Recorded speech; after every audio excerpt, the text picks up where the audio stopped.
Good morning students. आज हम fire and ice by Robert Frost poem को आगे कंटिन्यू करेंगे। Let us analyse the poem Fire and ice by Robert Frost. The poem uses symbolism which you learned in worksheet 21। आपने symbolism को, जो कि English के अलंकार होते हैं, तो इनको आपने सिम्बोलिज्म का खासकर वर्कशीट 21 में पढ़ा था। अब हम इसको देखते हैं कि इसका मतलब क्या होता है। Symbolism is a literary device that uses symbols, be they words, people, marks, locations और abstract ideas to represent something beyond the literal meaning. Symbolism का मतलब होता है, वैसे तो सिंबल का मतलब होता है चिन्ह, ठीक है, हिंदी में चिन्ह बोलते हैं उसे। लेकिन इसका यहाँ पर मतलब ये है कि हम कॉमन चीज़ों को तो पोयम में इस तरीके से यूज़ करेंगे कि उनका एक सिंपल मीनिंग निकले, लेकिन उनका एक डीप मीनिंग भी निकलता है पोयम के अंदर, ठीक है। जैसे यहाँ पे फायर और आइस, फायर जो है उसका एक सिंपल सा मतलब है कि आग, और आइस का मतलब है सिंपल सा कि बर्फ़। लेकिन यहाँ पर इन दोनों मीनिंग के अलावा भी एक बहुत डीप मीनिंग यहाँ पर दिया हुआ है कि फायर को सिंबलाइज किया गया है यहाँ पर डिज़ायर से।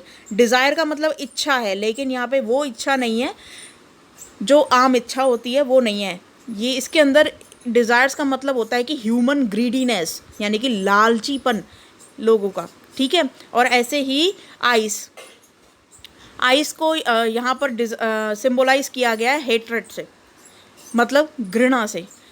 तो एक बहुत ही डीप मीनिंग निकलता है सिंबलाइज्ड जो अलंकार होता है उसका।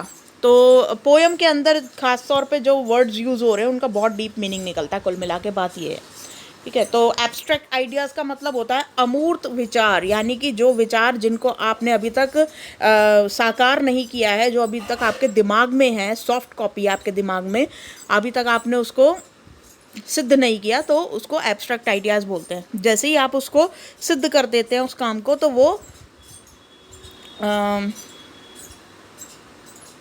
आइडिया बन जाता है, कंक्रीट बन जाता है, ठीक है। तो एब्स्ट्रैक्ट का ऑपोजिट जो होता है वो कंक्रीट होता है। जैसे हम छू सकते हैं, मतलब हाथों से टच कर सकते हैं, ठीक है ना। लेकिन एब्स्ट्रैक्ट का मतलब ये होता है कि जैसे हम छू नहीं सकते। जैसे कंप्यूटर के अंदर कोई कॉपी होती है तो उसे सॉफ्ट कॉपी बोलते हैं, और जैसे ही बाहर निकल आती है तो उसे हार्ड कॉपी बोलते हैं, ठीक है। तो जिनको हम छू सकते हैं वो हार्ड कॉपी हो गई, जिसको छू नहीं सकते तो वो सॉफ्ट कॉपी हो गई, जो कंप्यूटर के अंदर होती है। बिल्कुल ऐसे ही एब्स्ट्रैक्ट आइडियाज़ होते हैं जिनको हम छू नहीं सकते, ऐसे विचार। तो यहाँ पर ये सिम्बोलाइज आई गेस समझ में आ गया होगा। फर्स्ट यहाँ पर देखते हैं, choose the word from the box that fire and eyes symbolise, note them down with the given pictures. अब यहाँ पे देखो, यहाँ पे बॉक्स के अंदर खूब सारे वर्ड्स दे रखे हैं।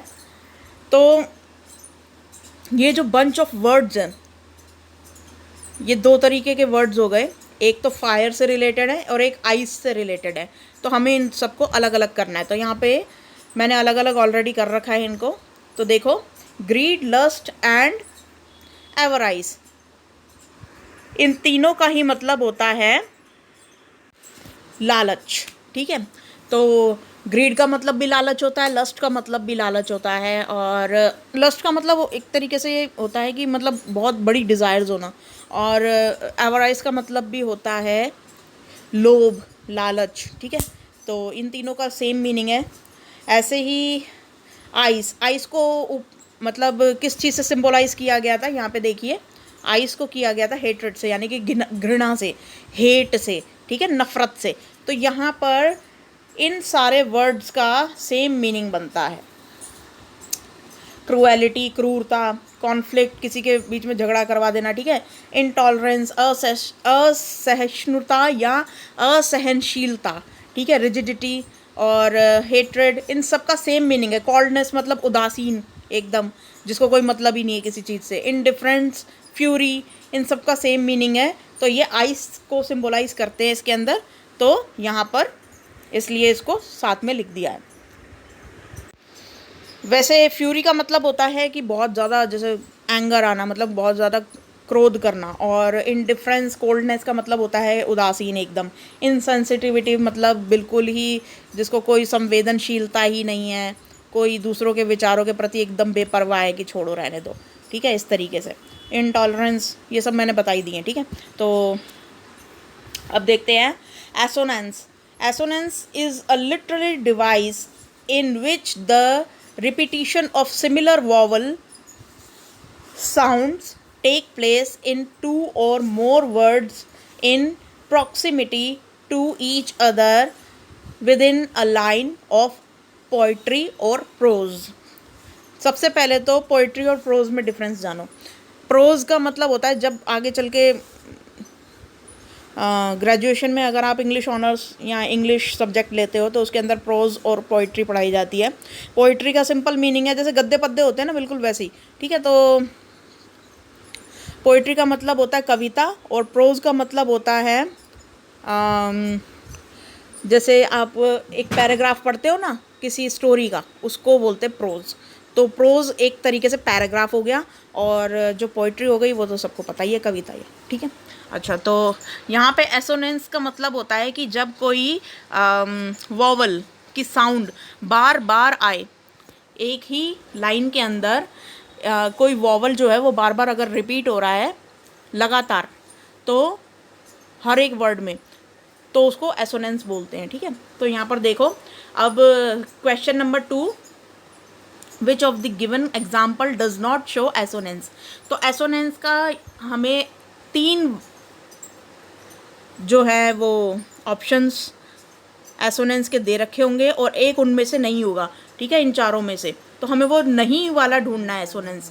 तो इसके अंदर देखते हैं, देखो अब मैं एग्जांपल के साथ समझा रही हूँ कि रिपीटिशन कैसे होती है इसके अंदर। यहाँ पे आई, विद में आई, ऐसे ही फायर में आई, ठीक है, और ऐसे ही ओ, दोज में ओ, हु में ओ, फेवर में ओ, ठीक है। तो ये बार बार वॉवल का रिपीटिशन हो रहा है। ऐसे ही बी वाले में देखिए, आई, माइट में आई, ठीक है, और काइट में आई, डिड में आई, बार बार एक ही वॉवल की रिपीटिशन इसमें भी हो रही है। तो ये भी हमारा आंसर नहीं हुआ, ये भी हमारा आंसर नहीं हुआ, क्योंकि हमने अलग वाला ढूंढना है जो कि एसोनेंस से अलग हो यहाँ पे, ठीक है। अब सी वाला देखते हैं, इसके अंदर कोई वॉवल बार बार रिपीट हो रहा है, आई, आई, जे ए ओ, जर्नी, नहीं। अब ये डी वाला देखते हैं, ऐसे ही ओ बार रिपीट हो रहा है, फिर से ओ आ गया, फिर से ओ आ गया, फिर से ओ आ गया, तो इसमें भी रिपीट हो रहा है। तो ये वाला भी हमारा आंसर नहीं हुआ, हमारा आंसर हो गया सी, ठीक है। तो हमारा इसमें आंसर एसोनेंस वाला, जिसमें एसोनेंस की प्रॉपर्टीज़ जो है रिपीटिशन ये अप्लाई नहीं हो रही है, तो वो वाली लाइन हमने ढूंढ ली है सी, ठीक है। अच्छा, question number 3, in the poem Fire and Ice are shown to have the power of destruction similar to humans, which literary device do you think Robert Frost has used. तो यहाँ पर हाँ, इस पोएम के अंदर फायर और ice जो है उसको एक शक्ति के रूप में दर्शाया गया है कि वो विनाश मचा देती है, ठीक है। ये विनाश की शक्ति के रूप में फायर और आइस को इसमें डिनोट किया गया है पोएम के अंदर। तो सिमिलर टू ह्यूमंस, जैसे ह्यूमंस विनाश मचा देते हैं, बिल्कुल उस तरीके से, ठीक है। तो विच लिटरेरी डिवाइस, तो आपको कौन सा अलंकार, यहाँ पे डिवाइस का मतलब है अलंकार, तो कौन सा अलंकार जो है वो रॉबर्ट फ्रॉस्ट ने इसको यूज़ किया है इसके अंदर, पोएम के अंदर।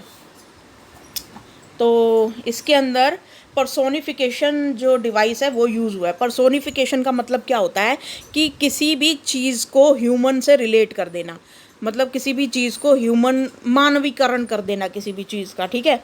तो यहाँ पे फायर को ह्यूमन की ग्रीड यानी कि ह्यूमन के लालच से कंपेयर कर दिया, ऐसे ही आइस को ह्यूमन की नफ़रत से, इंसानों की नफ़रत से कंपेयर कर दिया। तो मतलब किसी भी चीज़ को उठाकर आप मानवीकरण कर दो, मानव से किसी तरह से जोड़ दो, तो उसको बोलते हैं पर्सोनिफिकेशन। तो यहाँ पे पर्सोनिफिकेशन डिवाइस का यानी कि पर्सोनिफिकेशन, मानवीकरण अलंकार का उपयोग किया गया है। कुल मिला के आज की वर्कशीट में बस इतना ही था। Thank you.